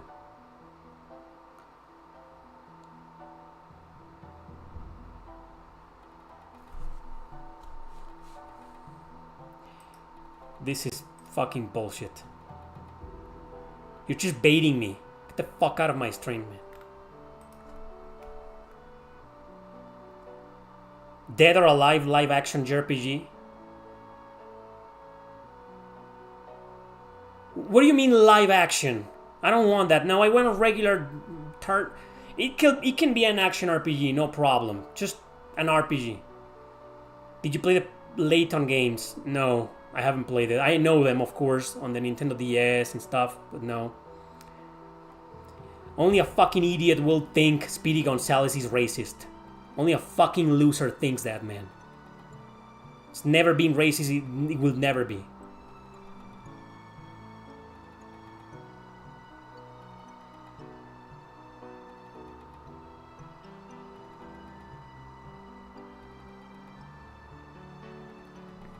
What the fuck, Donsk?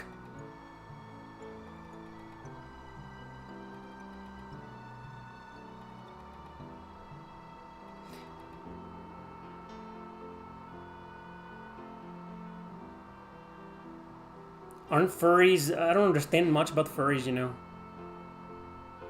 Apu is racist, right? Only idiots think Apu is racist.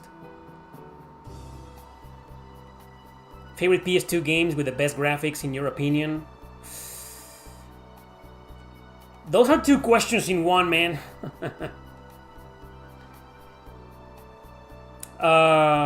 Valkyrie Profile 2 is the best one, number 1 by far.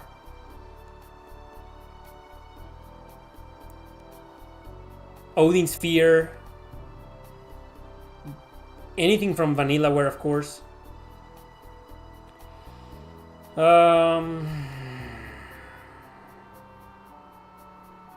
I'm going through my favorite PS2 JRPGs in my head. Tales of Legendia. Beautiful game. Tales of Legendia. That's a really beautiful game, by the way. Rogue Galaxy. But that, nah, never mind. Great graphics, but the gameplay... Good game, though. Anyway, those are some. Grow Lancer 5? Great graphics, too, actually, yeah. But it's not... They're like low-budget graphics. I don't go crazy for the graphics in Grow Lancer, you know. I go crazy for the story, gameplay, battle system, music, maybe. But not the graphics.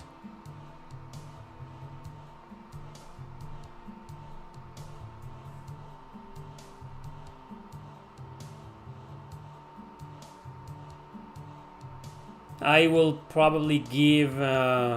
Jesus. I don't know, Sam. I would never do that to young Eric.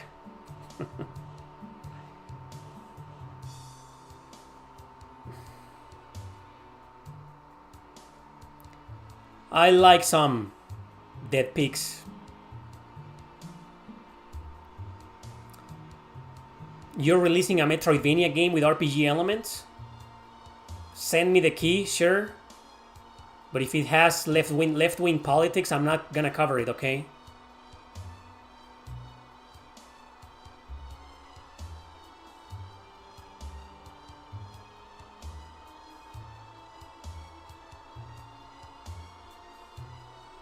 Yeah, I will give young Eric those games. I will torture my youngest self with Beyond the Beyond, Virtual Highlight, Time and Eternity.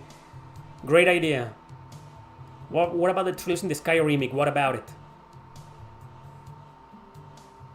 Did you plan to give another shot to Tales of Rebirth? Nah, no. No. No thanks. Is there space for new JRPGs? I don't understand your question.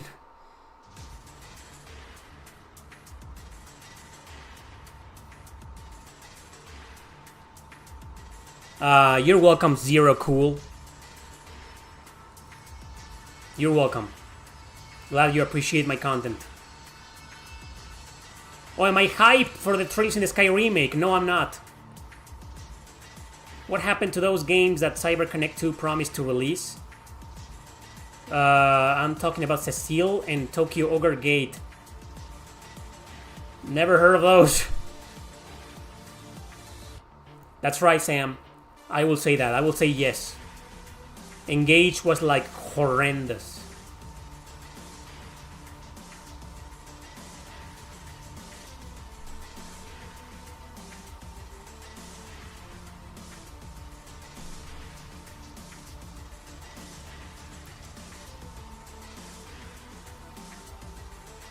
Okay. I influenced you? Okay. I think it was the wrong time for a lot of people. For a lot of people are going to say it was the right time. But for a lot of people, it was the wrong time to translate Tales of Rebirth. It should have been translated many years ago. But releasing that translation, the translation of a game like that, nowadays, in the middle of the culture war, I think was a huge mistake. But that's just my opinion.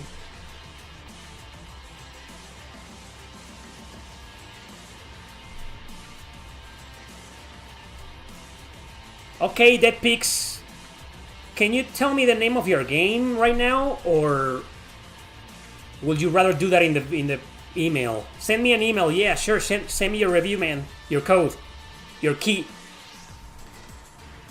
Send it to me, man. No problem. I hope it's anime. It doesn't have to be though. Thank you very much, Blade. Giotish Blade. I hope I didn't mispronounce that. Thanks for being a doomer like me. I hope good luck with the ladies is getting better. Or yeah, did you die for Persona 6 like mine did? Yes, he died. Like Atlus, I don't have a lot of respect for Atlus anymore. What's a doomer? Thanks for the super chat, man. But I have to ask, what's a doomer? What is that? I don't know. A lot of these terms, like baby boomer, and I know they're generational, but I don't understand them that much. I'm one of the best YouTubers in RPGs. Thank you, bravo. Ooh, Night Terror. Don't play it, man. It's bad. It's really bad. Watch my review. I made a video called Fire Emblem ranked from worst to best. Watch that and you'll know.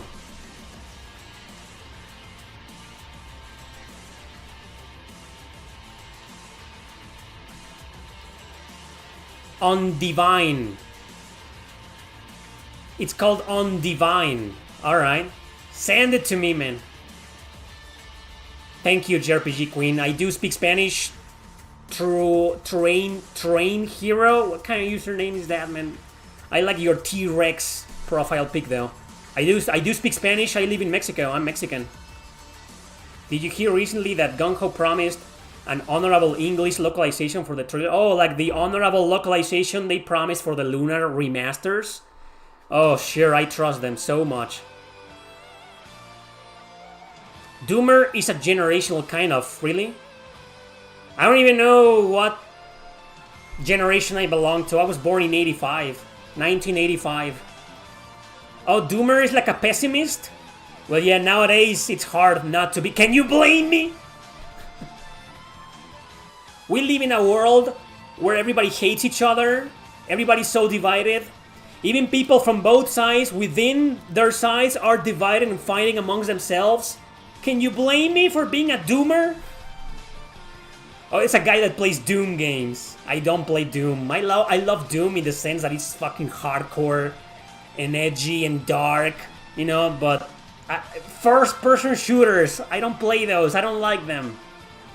I'm a UNC now? What's a UNC? A Doomer is a nihilist person that has given up on most shit in life. I'm not a nihilist.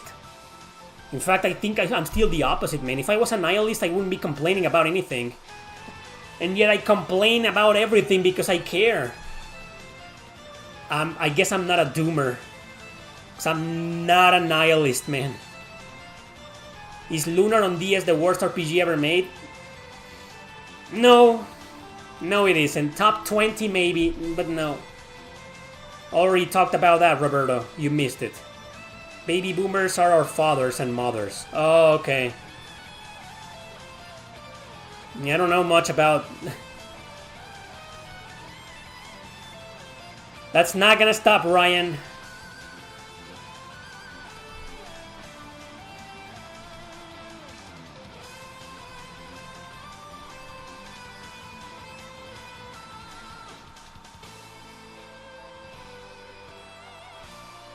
I don't see your email, man.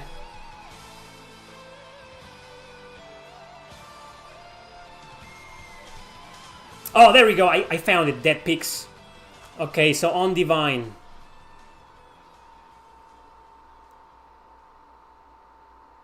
Oh, you sent me 4 extra keys. Alright. Let me play the game first. And then I'll give the keys for free to some of my viewers. Alright, man. So I'll check this out as soon as I can. Thanks for the key. Do you think Planet of the Apes could be a good concept for an RPG? Sure. In the style of Black Myth Wukong, maybe? I don't know. Maybe? Sure. Wow. Oh, holy shit, guys. I gotta go now. So sorry. Last questions. Have you heard of the rumors about a Trails in the Sky Netflix anime? Oh, no, please, no. I hope those rumors are false. Don't do that.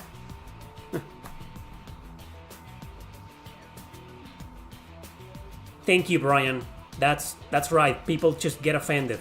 Take complaints on their face means they're snowflakes and get offended by everything. Like those people coming to my streams and saying, you know, oh, what's so woke about it? Why are you complaining so much about it? Why can't you just accept it? Why can't you just ignore it? Get the fuck out if you think that way. This is not a good place for you. Don't be that fucking person, man. Stop pretending this isn't ruining and dividing society and making people hate each other passionately. And you want us to ignore it? Go fuck yourself. Go fuck yourself. Thanks for watching, everybody. Take care. See you next time.